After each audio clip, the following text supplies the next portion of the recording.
Hey guys, I am Janvi Singh. तो आज हम देखने वाले हैं बागेश्वर धाम की वीडियो। बागेश्वर धाम आपकी अदालत में आए हैं, तो चलिए स्टार्ट करते हैं।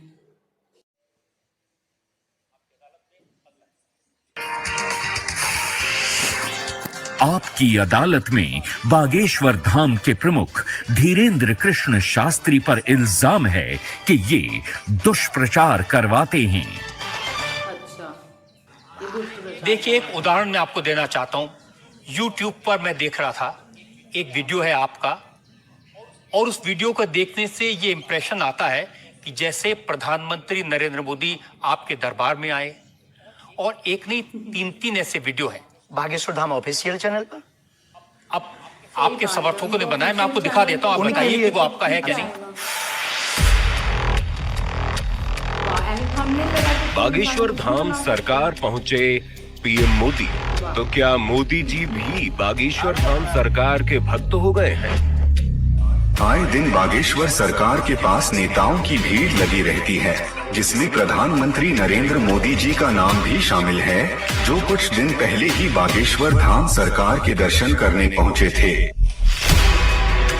और कहा जाता है कि कुछ दिन पहले नरेंद्र मोदी जी भी बागेश्वर धाम सरकार से अपनी अर्जी लगवाने आए थे। तो आइए सुनते हैं स्वयं पंडित धीरेन्द्र शास्त्री से।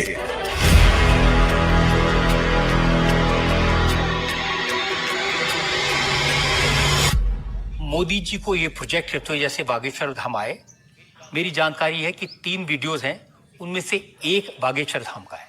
बागेश्वर धाम के ऑफिशियल चैनल से कभी हो ही नहीं सकता है, न ऐसी भूल हो सकती है, क्योंकि हमने कभी ऐसी इजाजत नहीं दी। ये बहुत बड़ी गलतियां हैं। टीआरपी के चक्कर में रोज तो लोग हमारी शादी करवा देते हैं यूट्यूब पर। आपने सिर्फ ये भर देखा, ये भी तो देखिए कि हर बार हमारी लड़की बदल दी जाती है। हैप्पी बर्थडे कहीं ये कह दिया जाता है। एक ने न्यूज डाली थी, बागेश्वर सरकार 23 तारीख को परिणय सूत्र में बंधेंगे। संतों के फोन आने लगे। तो ये सिर्फ मीडिया पर, चूंकि बागेश्वर धाम बहुत सर्च हो रहा, और हनुमान जी भला सर्च हो क्यों ना। हनुमान जी तो लोगों की श्वास में, ये पवन पुत्र हैं। तो लोग बागेश्वर धाम बालाजी के नाम से सर्च करते हैं, तो लोगों को जो कुछ यूट्यूब वाले हैं, सब नहीं, कुछ यूट्यूब वाले हैं जो अपनी व्यूअरशिप बढ़ाने के चक्कर में इस प्रकार का कुकृत्य करते हैं, जो दुष्प्रचार है। और बागेश्वर धाम ने इस पर अनेक बार कार्रवाई भी की, उनके खिलाफ नोटिस भी भेजा, और अनेक बार डिस्क्लेमर भी बागेश्वर दरबार में हमने दिया है कि किसी भी प्रकार की भ्रामक जानकारी से बचें। धाम का इस प्रकार से कोई भी लेना देना नहीं है। ये खुद की निजता के साथ वो बेफुजली के कार्य कर रहे हैं, और बागेश्वर धाम इसके लिए कानूनी कार्रवाई भी करवाएगा। शास्त्री जी, प्रधानमंत्री को लेकर इस तरह की वीडियो बागेश्वर धाम के नाम से जाएं, तो आपको नहीं लगता कि ये भोले भाले लोगों के लिए मिसलीडिंग है? लोग ऐसी बातों पर भरोसा कर लेंगे। धाम से तो हुआ नहीं, कोई कर रहा हो तो खबर नहीं है, पर कर रहा जो उसके खिलाफ कानूनी अगर कार्रवाई आपके नाम पे भी कोई कर रहा है तो भी आपको कोई एक्शन लेना चाहिए। आपने कुछ कार्रवाई की है? हाँ, अनेक बार नोटिस भी भिजवाया है, अनेक बार कितने चैनलों को बंद करवाया है। जो कई बार कोई खान के खिलाफ कर देते थे हमारे लिए, कई बार कोई धमकी डाल दे, बागेश्वर धाम पहुंचे जेल, अब वो ऐसी हथकड़ी हो, वो पुलिस अगल बगल लगा देते थे। इनसे हमारी आपके सोच से भी प्रार्थना है, इसको बहुत देखा जाएगा। आपकी अदालत को जब भी देखा जाए, इस प्रकार की भ्रामक जानकारी से बचें। हम इस प्रकार कोई भी, हमारा दरबार या कथा प्रदर्शन का विषय नहीं है, हमारी कथा और दरबार दर्शन का विषय है। तो आपकी तरफ से मोदी जी के वीडियोस को लेकर के क्या कार्रवाई की गई? इसमें अभी इसकी हमें आज पता लगा है कि मोदी जी का बना है। पूर्व में हमको वो जेल वाला बताया था, हमें इसका ज्ञान नहीं है, लेकिन हम जाते ही तुरंत आपकी अदालत के बाद लीगली कार्रवाई FIR अपने अमुक थाने पर करवाएंगे। कि कोई थंबनेल चला रहा है इसको देखो। इसके अलावा और भी बहुत सारे वीडियोस हैं। देवेंद्र फडणवीस का है, मनोज तिवारी का है। ये तो आए थे। ये भी फर्जी वीडियो है। अरे नहीं, ये तो आए थे, इनके मत करवा दियो ना, ना, ना, ना। देवेंद्र फडणवीस जी भी आए थे, मनोज तिवारी हमारे बहुत प्रिय शिष्य हैं, वो भी आए थे, और बहुत आए हैं, पर मोदी जी नहीं आए हैं। हाँ, ये बता देते हैं, तो इन पे FIR जी डिलीट ना करवा दियो, आप रोक दियो। लेकिन आपके 1-2 सेंटेंसेस हैं जिसमें आप कुछ मोदी जी कह रहे हैं, मोदी जी आइए। हाँ, वो हम लंदन में दरबार में थे, ये शायद उससे अगर ये जोड़ा हो, पूरा तो देखा नहीं, उससे जोड़ा हो तो खबर नहीं, हौस नहीं। मोदी जी वो जहाँ लंदन में राम कथा हम कर रहे थे, तो श्री राम मंदिर के, सनातन मंदिर के जो प्रमुख है वो एक मोदी जी है, वो भी गुजराती है। तो वो दरबार में बैठे हुए थे, किसी कारण उनकी व्यवस्था के कारण प्रशंसा के लिए उनका जिक्र आया, तो लोगों ने शायद वो कट करके उठाया हो, हमारे स्मरण में ऐसा है। लेकिन ये भी गलत है, ये भी अपराध है। वो भी ऑफिशियली बिना लीगली सहमति लिए बिना आप कोई भी वीडियो शेयर या वो नहीं कर सकता, ऐसा कुछ नियम हो है, तो ये भी गलत है। मैं आपको बताऊं शास्त्री जी, मैंने 40 साल हो गए मुझे पत्रकारिता में, ऐसे बहुत सारे उदाहरण मैंने देखे हैं। चंद्र स्वामी का उदाहरण देखा था, वो नरसिम्हा राव के साथ उनकी तस्वीरें, राजीव गांधी के साथ उनकी तस्वीरें, जॉन मैकेंद्रो के साथ तस्वीरें, लिज टेलर के साथ, ये अंतर्राष्ट्रीय ख्याति प्राप्त लोग हैं, और वो ये तस्वीरें दिखाकर अपनी दुकान चलाते थे। और वाकई में जो दुनिया के बड़े बड़े लीडर्स थे उनसे उनकी पहचान थी। ब्रुनई के सुल्तान उनके शिष्य बन गए थे इसी वजह से। अफ्रीकन कंट्रीज के प्रेसिडेंट थे मोबुतू, वो उनके शिष्य बन गए थे। हमारा कभी भी भाव कोई आवे सब सम्मान है। हमारा ये भाव नहीं है कि हम आपकी फोटो दिखा करके लोग हमको माने। देखो, आप हमारी मीडिया पर प्रचार कर सकते हो, पर अगर दम नहीं होगी, सत्यता नहीं होगी, तो व्यक्ति एक बार आएगा, लौटकर कभी नहीं आएगा, आपको भी गाली देगा, हमको भी गाली देगा। तो ये माध्यम हो सकते हैं, साधन हो सकते, साध्य नहीं। तो हमारा ऐसा भाव नहीं, क्योंकि हमारे पास जो है वो खुली किताब है, ऊपर से नीचे तक, और हम कभी ये नहीं चाहते कि लोग देखें। अब कोई देख रहा तो उनकी दृष्टि और उनकी आंख है, हम तो सिर्फ ये चाहते हमें हमारा परमात्मा हनुमान जी देखे, बस। क्या चाहते हैं आप हनुमान जी से? सनातन धर्म और हिंदू राष्ट्र। फिर भी मांग पूरी नहीं होगी। अगर हिंदू राष्ट्र आप कह देंगे कि बन गया, तो हम अखंड भारत मांगेंगे।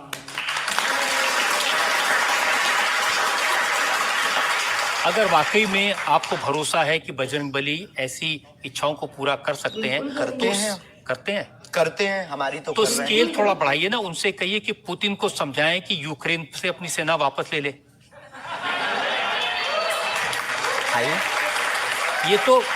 ये तो अंतर्राष्ट्रीय, क्योंकि उससे जो यूक्रेन क्रिश्चियन मुल्क है उनको पता चलेगा कि सनातन धर्म की शक्ति कितनी है। हम अपनी तरफ से प्रतिदिन विश्व में कल्याण हो, विश्व में शांति हो, ये अर्जी लगाते हैं। और हनुमान जी ने रावण को भी समझाया था, मान जा, भगवान है, वापस कर दो जानकी माता को।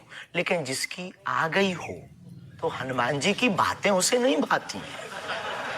गुरु के नाते हमने भी प्रार्थना की। अब किसी की आ गई, हम जो बताने, हमारे पास लोग आते, महाराज जी हम मर ना जाएं। अब उसको क्या कहें कि जो बता रहा उसे भी मरना है। हद हो गई, तुम तो पागलों जैसी बात करते मेरे पागल। लेकिन हम श्रीमान जी बड़े विनम्रता पूर्वक कहें कि अगर आपको लगता है तो आपको अर्जी लगाने एक बार बागेश्वर धाम। नहीं, ये अर्जियां लगाने का काम तो आपका है, मेरा नहीं है। और अंतर्राष्ट्रीय विषय पर अब टर्की में इतना बड़ा जलजला आया है, इतना बड़ा भूकंप आया है, हजारों लोग मर गए हैं, तो कुछ आपको अर्जी लगानी चाहिए। बिल्कुल, हमने प्रार्थना तुरंत की और हम प्रार्थना करते कि प्रतिदिन जो भी हमारे पास है चूरन चटनी, हम अपने गुरुजी से और बालाजी से प्रार्थना करते विश्व का मंगल हो, सबका भला हो। इससे आपको फर्क नहीं पड़ेगा कि वो क्रिश्चियन कंट्री है या इस्लामिक? बिल्कुल भी नहीं। हम तो खुद गए, हम तो पूरी दुनिया का मंगल की कामना। हम उस धर्म से हैं जहाँ वसुदेव कुटुंबकम की चर्चा की जाती। सर्वे भवन्तु सुखना सर्वे सन्तु निरामया, सब में मंगल हो, मंगल भवन मंगलहारी। हम ऐसे नहीं, हम मानवता के हैं। जिसके अंदर दुख है, हे बालाजी उसके संकट, आप संकट मोचन है, उसके संकट मिट जाए, हमें कोई फर्क नहीं पड़ता है। ये अच्छी बात आपने कही। आज हमने मुकदमा चलाया बागेश्वर धाम के प्रमुख धीरेन्द्र कृष्ण शास्त्री पर। हमने उनसे पूछा उनके चमत्कारों के बारे में, उनके प्रवचनों के बारे में, उनके धमकी भरे बयानों के बारे में, उनके स्टंट्स के बारे में, और उनको लेकर सोशल मीडिया में चल रहे मिसलीडिंग वीडियोस के बारे में। अब वक्त है आपकी अदालत में आज के जज विनोद अग्निहोत्री के फैसले का। बागेश्वर धाम के प्रमुख आचार्य श्री धीरेन्द्र शास्त्री पर लगे सभी आरोपों और उनके जवाब सुनने के बाद अदालत इस निष्कर्ष पर पहुंची है कि ऋषि और संत परंपरा वाले इस देश में उन्हें भी अपने विचार लोगों तक पहुंचाने का अधिकार है। लेकिन जिस तरह धर्म के नाम पर पाखंड और धोखाधड़ी भी होती है, इसलिए श्री शास्त्री को बहुत सावधान रहने की आवश्यकता है। अदालत तमाम इल्जामों से श्री धीरेन्द्र शास्त्री को बाइज्जत बरी करते हुए निर्देश देती है कि बागेश्वर धाम बालाजी सरकार श्री हनुमान जी की कृपा से उन्हें यदि कोई सिद्धि और प्रसिद्धि मिली है तो उसका उपयोग लोक कल्याण और समाज की नैतिक आध्यात्मिक उन्नति के लिए करें और देश समाज में प्रेम, शांति, सद्भाव का वातावरण बनाने में सहायक हों।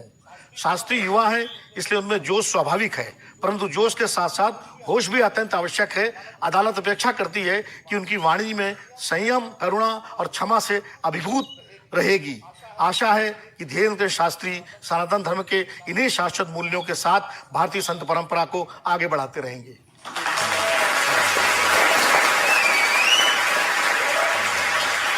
इस विश्वास के साथ कि हमारे जज साहब ने जो हिदायत दी है धीरेन्द्र शास्त्री उसका पालन करेंगे, संभल कर रहेंगे और समाज में किसी भी तरह की भ्रांतियां न फैलें, इसका ध्यान रखेंगे।